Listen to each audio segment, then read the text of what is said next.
This is the Detroit Sports Podcast Network.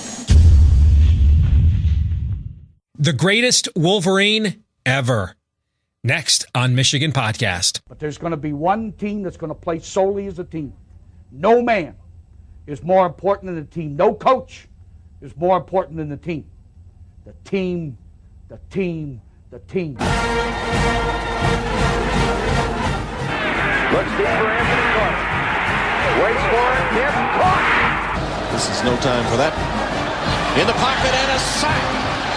Tim Jamison. Brady gets terrific. Throws it. Get it. Touchdown. Knight again.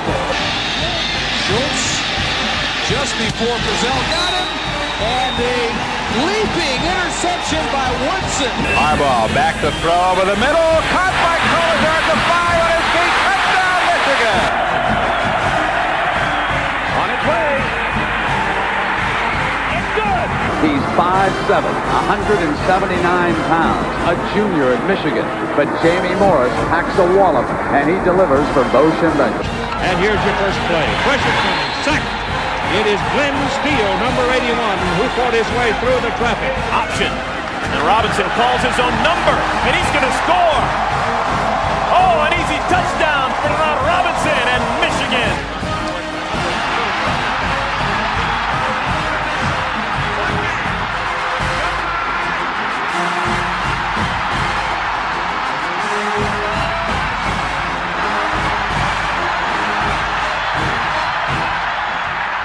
Win it. We're going to win the championship again because we're going to play as a team. And when we play as a team and the old season is over, you and I know it's going to be Michigan again. Michigan.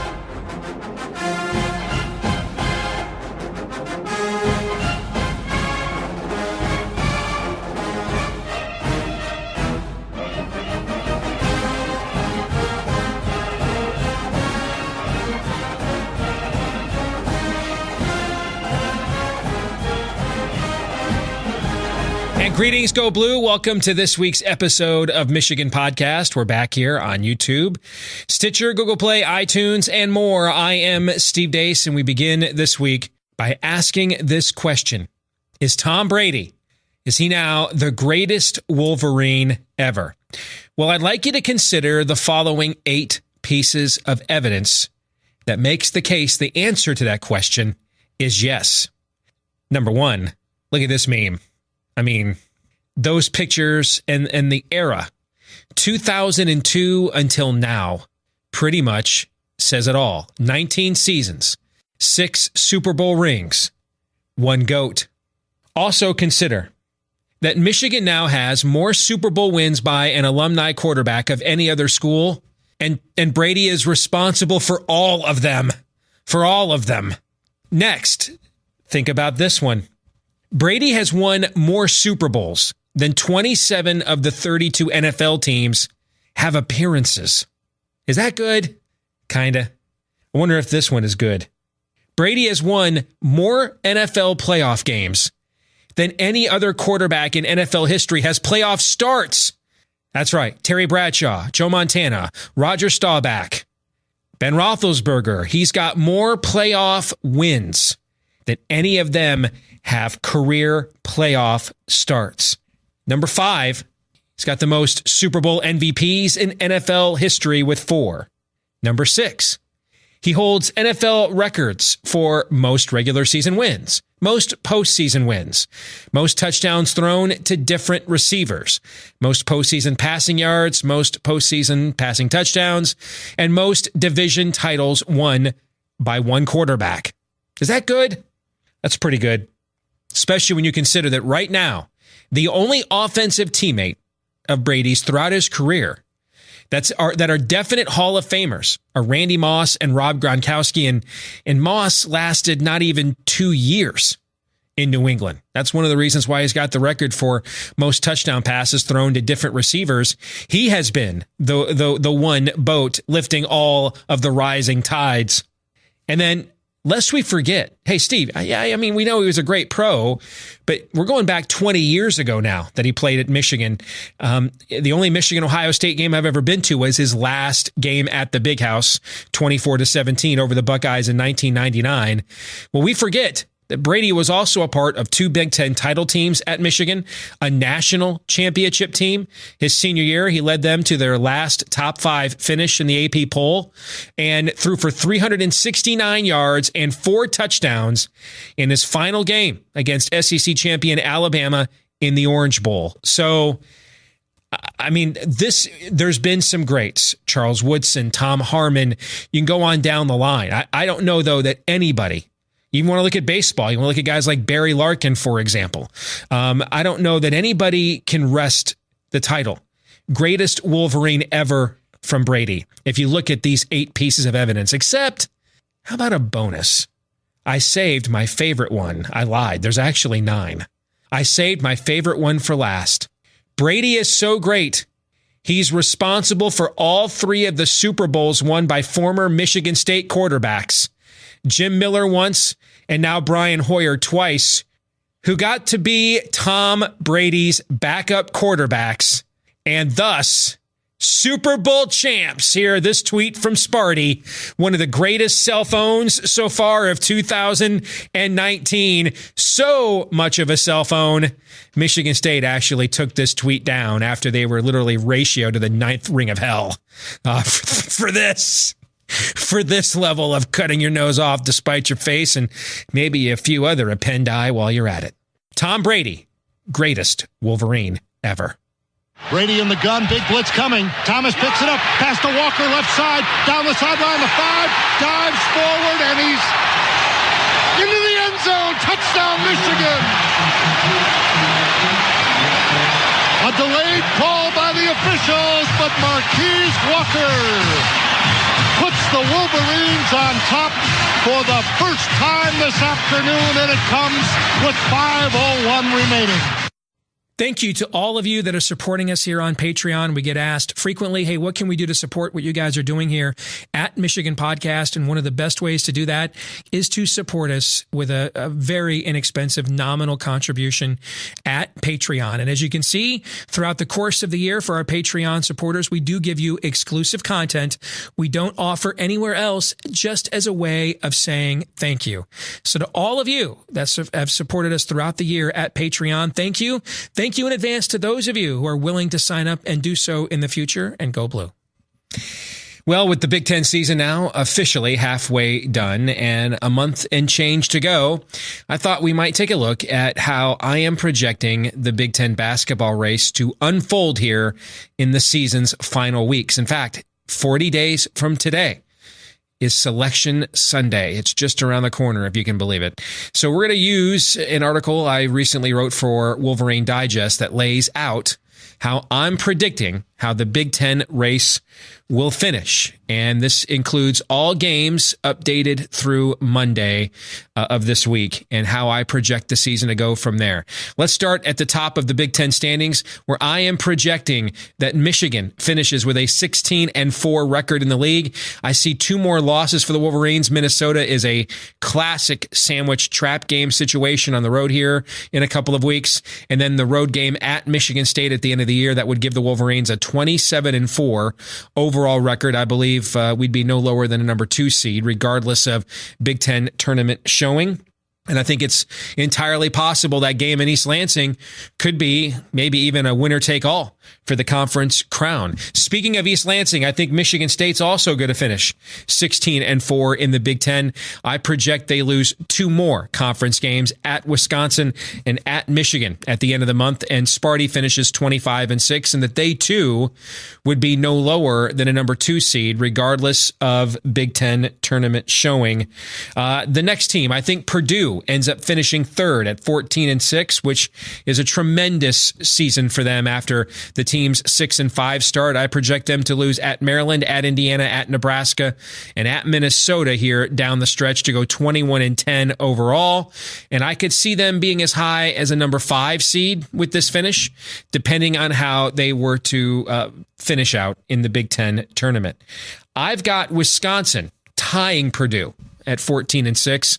I think the Badgers end up with 3 more losses here down the stretch. At Michigan, at Northwestern in sort of a sandwich game look-ahead spot, and then at Ohio State in the season finale. That would make them 22-9. I could see them being a top 4 seed, depending on their Big Ten tournament showing, because they had such a strong non-conference, and they've righted the ship after, they had a midseason dip, and they've ended up here having a really solid bounce-back season for Coach Gard after last year's disappointment really put the program at a crossroads. I've got Maryland next in my Big Ten predictions at 13-7.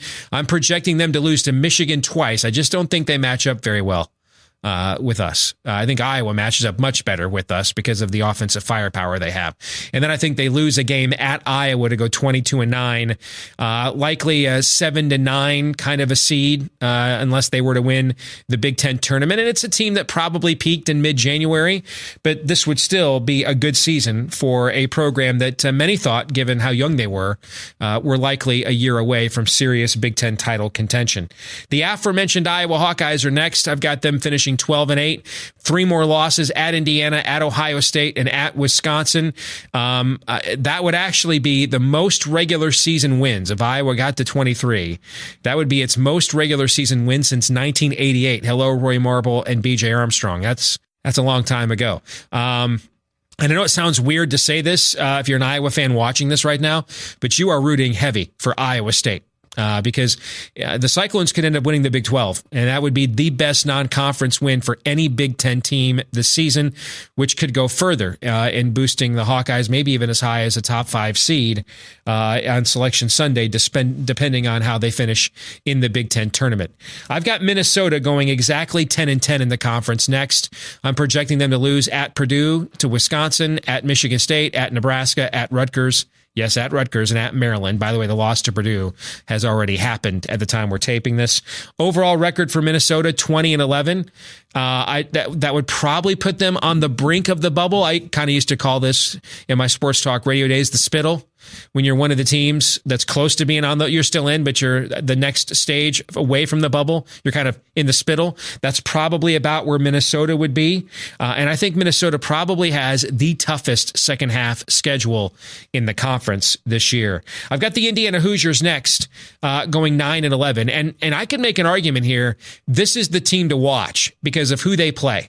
I've got them losing the rest of the way at Minnesota, at Iowa, to Wisconsin, and Michigan State at home. They've got Wisconsin at home, Michigan State at home, Iowa at home, and Purdue at home.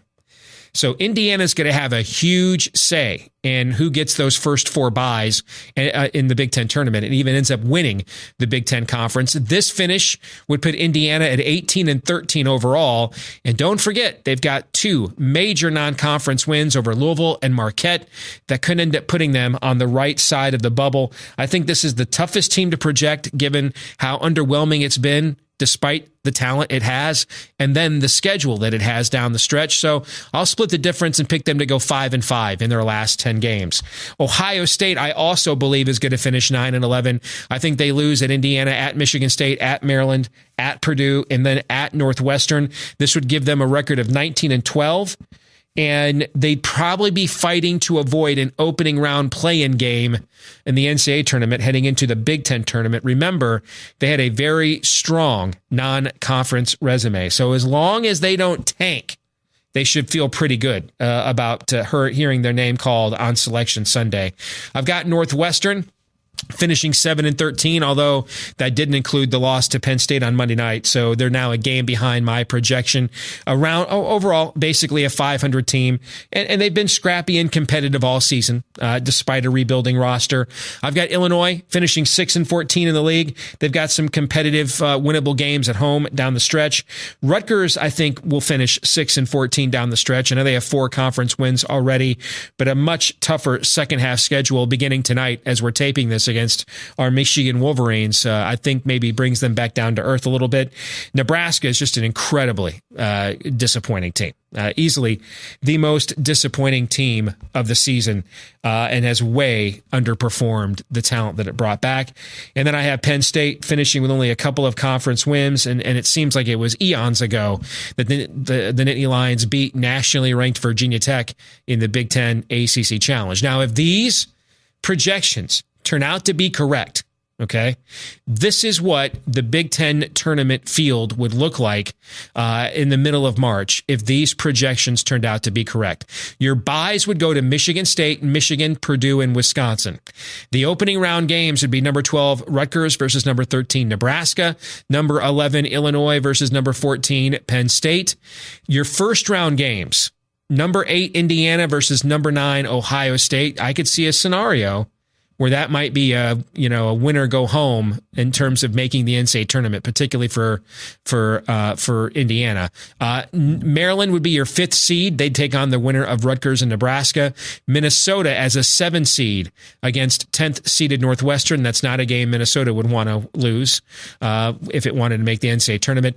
And then 6th seeded Iowa would face the winner of Illinois, Penn State. And then that would set up quarterfinal Friday. You'd have number 1 seed Michigan versus the winner of Indiana and Ohio State. Number 4 seed Wisconsin versus either Maryland, Rutgers, or Nebraska. 2nd seeded Michigan State versus the winner of Minnesota Northwestern. And number 3 Purdue would take on Iowa, Illinois, Penn State. So there would be, on that first Friday there of the Big Ten tournament, quarterfinal Friday, potentially some really compelling matchups there, and matchups that will have a huge say in where Big Ten teams ultimately get seeded and selected in the NCAA tournament. Back here on Michigan Podcast, I'm Steve Deace. No Michael Spath this week, so I've got a few extra minutes to get something off of my chest. And I've watched something on social media and on the Michigan message boards the last couple of days that's annoyed me. And it comes and it coincides with this story that broke yesterday from Josh Helmholt, I should say, at Rivals.com, who says 3-star Michigan 2019 athlete commit Amari Pisak-Hickson will not sign with the Wolverines this week. All right. And so this has touched off a whole debate about processing and what that means. And, when you give a kid a scholarship, you have to take them no matter what and everything else. And there's a couple of things about this that I want to discuss here for a few minutes. Number one, and I said this last year with the advent of the early signing period. And on next week's episode, because signing day is tomorrow, and on next week's episode, or the number 2 signing day is anyway, on next week's episode, we'll go in depth on all the recruiting in the Big Ten, Michigan, and really take our first look at how the various rosters in the Big Ten Conference that are, for the most part, there'll be some transfers still. Michigan may be even in the transfer market as we speak. But for the most part, we kind of have an idea now with the early entries and after the second signing period this week, we're going to kind of know the vast majority of the players that make up the bulk of the rosters in college football. So we'll have our first peek ahead to the 2019 college football season here on Michigan Podcast next week. But I said this last year with the advent of the early signing period. Let me repeat this very clearly, okay?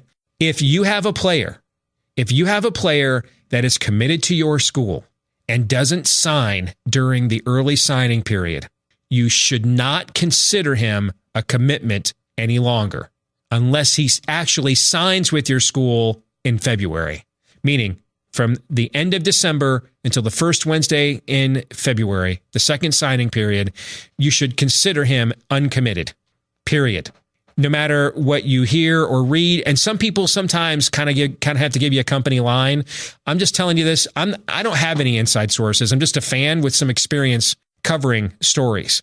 So I'm using that expertise to tell you how I'm handling this as a fan myself. If a young man is committed to your school, and that's not just for Michigan fans, if you're a fan of any other program listening to me or watching us right now, if a young man is committed to your school prior to the early signing period and he doesn't sign in December, you should not consider him a commit. At the very least, he's open to other options, or the coaching staff may be open to finding other options for that scholarship as well. Okay.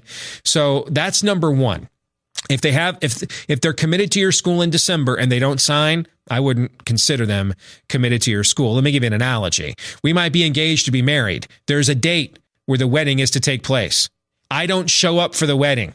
Would you still consider us engaged? All right. Doesn't mean at some point in the future, we won't get to the church on time. But right now, would you consider us engaged if we had a wedding date, we were engaged, set a date, and then I didn't show up? Probably not. Okay? So keep that in mind. That's number one. And then number two, here's the reality. I've watched people on message boards say stuff like, "Oh, we're Michigan shouldn't process guy." Well, first of all, what's processing? Processing means you took a commitment from a young man or offered him a scholarship, and then ultimately, for various reasons, maybe it's academics, but often it's just the fact he's not good enough. You processed him and said, "Hey, good luck to you down the road, but we aren't going to be able to have you here. You just didn't pan out, and we offered you, made a mistake, what have you." Okay. Number one, Mr. Piece of Hickson ended up getting a scholarship offer to Kansas University this week. So he's still going to get a free education at a fine university in the Power Five. He is not a victim. All right. Almost every kid that gets processed by a school, and it happens pretty much across the board in big time college recruiting, ends up with a scholarship somewhere else. Ends up with a free education somewhere else. Okay. I know we're on the march for victims in America today, but Amari Piece of Hickson may be disappointed. Hey, I don't blame a kid who would prefer to play at Michigan than Kansas. That's called paying attention the last 10 years, but he's not a victim. Disappointment's a part of life. You know, I mean, I've wanted to sell more books. I'd like to have 40,000 subs to this channel. We have 4,000. So I'm thankful for the ones that we do have. Thank you to all of you. You know, we don't suck around here. You know, we're building a loyal audience at a modest pace. I'd like it to be bigger. I'm disappointed it's not, but disappointment is a part of life. Welcome to adulting. I'm not a victim because we have 4,500 subs instead of 45,000. And Amari Piece of Hickson is not a victim because he's going to play football for free at Kansas instead of Michigan. He's disappointed, sure, and he should be, but he's not a victim. So stop that. Stop it. All right. If you want to compete at this level, the reality is there are certain things Michigan will never do. Other schools do. There's just a certain level of $500 handshake. There's just a certain level of, hey, maybe mama needs a new job. Let's do this Nick Nolte blue chip style. There's a certain level of skullduggery and chicanery Michigan will not do that several of the schools that you want us to compete against do on a regular basis. Well, if we're not going to do those things, then within the rules, in order to even remotely have a chance to compete against them, to even remotely have a chance, we're going to have to do whatever we can do within those rules to give us the most advantage we have. And one of the things we do is, in the end, we're not going to use a scholarship on somebody who's just not good enough to play here. Period. And there's absolutely nothing wrong with that. They're scholarships, not entitlements. They're scholarships, not subsidies, okay? Nobody's entitled to anything. And get off your high horse, because you're not jumping on message boards when kids decommit from Michigan and go to other schools. You're not jumping on your high horse when Michigan gets decommitments from other schools. Like, you know, Cade McNamara, our quarterback this year, was committed to Notre Dame. We flipped him and got him to come to Michigan. Why aren't you all incensed? I can't believe Michigan's flipping a commitment from another school. Stop it. All right. Stop it. Okay. This isn't an ethics class. All right. It's college football recruiting, and everybody still ends up with a chair to sit in when the music starts. It may not be the lazy boy lounger you were counting on, but it's a chair nonetheless. There aren't any victims here. It's a meritocracy, and I'm sure he's a fine young man. And you know what? God bless him if he goes to Kansas and proves us wrong. But the guy we pay $9 million a year to evaluate and make such decisions decided he wasn't good enough to play here. So you know what? That should be good enough for me, and that should be good enough for you. And no, we didn't crush anybody's still beating heart. No, we're not a renegade program. No, we're not above it all. Just do me a favor. Stop it. Because the same bit of you bitching and moaning about this are the same ones that jump on my Twitter feed and fire everybody at the first sign of adversity when we're not winning on Saturday. Okay. So as the great prophet Dave Chappelle once said, you played yourself. If you like what we do here, WolverineDigest.com is the website. We update it frequently with commentary. If you don't want to wait until Tuesday and when a new episode gets unveiled each week, keep updated each and every week at WolverineDigest.com. Both myself and Michael Spath from WTKA and Ann Arbor write commentary there each and every day. WolverineDigest.com. Back here on Michigan Podcast, this week's Twitter poll, we asked you, who wins the national championship first? 75% of you believe John Beilein will win one before Jim Harbaugh. And that's about the ratio that I thought we would see. It's not as much of a slam dunk as I think most people think. I mean, in college basketball, it's single elimination. You got to win 6 in a row. I mean, there have been all-time great teams. 1984 North Carolina, Michael Jordan's last year, for example, that don't even make the Final Four, let alone win the NCAA tournament. How about Kentucky with the Brow? And they were maybe the greatest team ever, undefeated. Didn't even win. They got bounced in the semifinals by Wisconsin. So it's such a crapshoot. In order to win the college basketball tournament. On the other hand, with college football, you pretty much know you have to go through. You have to go through 6 in a row in the postseason, but you know you pretty much got to have to go through all of the best teams. You're likely not going to get, a friendly bounce like Michigan had last year when Texas A&M upset North Carolina in the second round of the tournament, so Michigan didn't have to play them. So it's not as simple, I think, of a formula as people think. But it's an interesting question to debate nonetheless. This week's question of the week comes from Brandon Beery. He says, so a seemingly 2-horse race for the Big Ten just got turned on its ear last weekend. Is this a wake-up call for the Michigan teams or the opening Purdue and Wisconsin needed to take it away from them? And he's referencing Michigan and Michigan State. Looked like the class of the league the first month of the season, but with Indiana winning at Michigan State, Michigan losing its second conference game as well last weekend at Iowa. Maybe, these teams are a little bit closer than we thought. I actually think we're kind of where we thought we were after the non-conference. If you go back and watch our Big Ten preview episode, I thought Michigan and Michigan State were going to share the Big Ten title with 5 losses. I think we forget that at the end of December, this conference had 10 teams in the top 50 of the NCAA's net rankings metric. We forget Ohio State was one of only 2 teams in the country that posted 2 top 40 RPI road wins in the non-conference, or top 50 RPI road wins in the non-conference. We forget Indiana beat Louisville and Marquette. Those are 2 top 20, top 15 teams right now. They beat them in the non-conference and then, started 3-7 in the Big Ten. We have forgotten how deep this league is because now everybody's playing each other. And so now when a team in the league wins, it's at the expense of another team. So when you see Indiana beat Michigan State, you start thinking, well, maybe Sparty wasn't that good. But you forget when Indiana beat Marquette and Louisville, who, by the way, beat Michigan State in the Big Ten ACC Challenge. Remember, Louisville won that game. We are forgetting how good some of these teams are because now they're playing each other. So all of your success is at the expense of someone else in the league. So I think this is more about the depth we saw from the Big Ten in the non-conference is now that we're getting further and further into conference play. Now you're seeing that kind of cream rise back to the top again. I think I looked at the NCAA net rankings before we taped this week's episode, and 19 of the top 55 teams in the net rankings are from the Big Ten or the ACC alone. 19 of the top 55. So who knows? Maybe the league won't get 10 teams in to the NCAA tournament, but I bet you it gets at least 8. And I could certainly see it perhaps even getting 9. Well, of course, we love to know what you think about what we think. One way you can tell us is by following us on Twitter at Michigan Podcast all week long. You can also click like here on this video on YouTube. That would certainly help us, and share our page, subscribe, and share it with others. Do the same.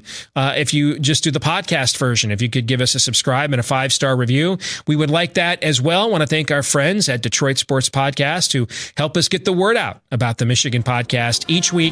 And you always have WolverineDigest.com for all of the analysis we do in between episodes as well. Until next week, go Blue.